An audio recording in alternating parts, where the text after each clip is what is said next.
সম্মাননীয় সুধীমণ্ডলী, আমি আপনাদেরকে স্বচ্ছ দেশের স্বপ্ন ইউটিউব চ্যানেলের পক্ষ থেকে ব্যাংককের সিরিকিট কনভেনশন সেন্টারের মূল জায়গার জাস্ট গেটের ভিতর থেকে স্বাগত জানাচ্ছি। এই যে এখানে জুলাই 30 থেকে অগাস্ট 2 পর্যন্ত বিভিন্ন পোষা প্রাণীর প্রদর্শনী চলছে। প্রদর্শনীর ভিতরের অংশটা আগে আমি কিছুটা আংশিক দেখানোর চেষ্টা করেছি, এখন এর বাইরের অংশটা দেখাচ্ছি। এই কনভেনশন হল, এখানে আন্তর্জাতিক মানের যখন রাষ্ট্রীয় গুরুত্বপূর্ণ মিটিং হয় তখন শুধু এটা ব্যবহার করা হয়।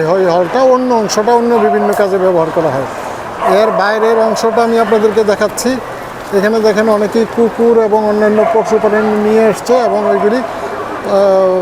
এইগুলির জন্য প্রয়োজনীয় পোশাক, সাজসজ্জা, সব কিছু, খাবার, সব কিছুর জিনিসপত্র এখানে বিক্রি হচ্ছে। এবং এইখানে দেখেন কয়েকটা কুকুর এরা নিয়ে এসছে, এটাও একটু দেখাই দিচ্ছি এই ফাঁকে।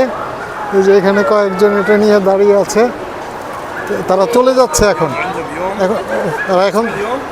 এখন চলে যাবে। আমি হলটা দেখানোর যে কি কত অসংখ্য মানুষ এসেছে এবং ভিতরে টিকিট কেটে ঢুকতে হয়, তো অসংখ্য মানুষ এসেছে আপনাদেরকে, এবং এটা কত বড় ভবন, কত পরিপাটি করা সেটা আপনাদেরকে একটু ধারণা দিচ্ছি। কত ধরনের কুকুর, একদম ছোট সাইজের কুকুর থেকে শুরু করে বিশাল আকারের। এই যে দেখেন একটা কত বড় আকৃতির কুকুর এখানে, এই যে এখন ওই ভদ্রমহিলা নিয়ে যাচ্ছে, এটা বের হয়ে যাবে তারা। এইগুলি সব খাবারের দোকান।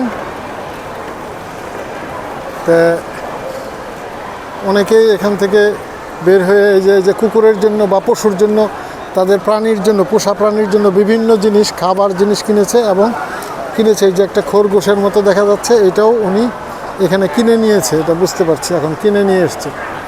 তো এখানকার ভিতরের অংশটা ভিতরটা না, এটা বাহিরের অংশ, মেলার বাহিরের অংশ। এখানেও দেখেন কত হাজার হাজার মানুষ, আর ভিতরে তো অসম্ভব ভিড়। তো আমি আপনাদেরকে একটু দেখালাম, এটা অনেক বড় একটা হল। এটা বর্তমান রাজা যে, ওনার মায়ের নামে এই হলটা। এই যে এখানে দেখা যাচ্ছে দুইটা কুকুর, একটু কাছের থেকে একটু দেখানোর চেষ্টা করি। এই যে এখানে দেখেন কি সুন্দর, এই যে দুইজন নিয়ে এসেছে কুকুরটা, খুব সুন্দর।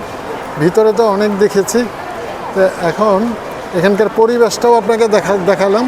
এই যে দেখেন শত শত মানুষ, হাজারো মানুষ, তারপরেও দেখেন কোনো নাই। এই যে পুরা জায়গাটার মধ্যে দেখেন যেখানে সেখানে কোনো ময়লা নাই, সব পরিচ্ছন্ন। অনেকে এমনি মাটিতে বসে গল্প করছে, সময় কাটাচ্ছে, কিন্তু একেবারেই কোনো ময়লা আবর্জনা কেউ যেখানে সেখানে ফেলছে না। এবং যারা পশু নিয়ে এসছে তারাও যাতে কোনো সমস্যা না করে সেই জন্য প্রোটেকশনের ব্যবস্থাও তারা সেইভাবে নিয়ে তারপরে এসেছে।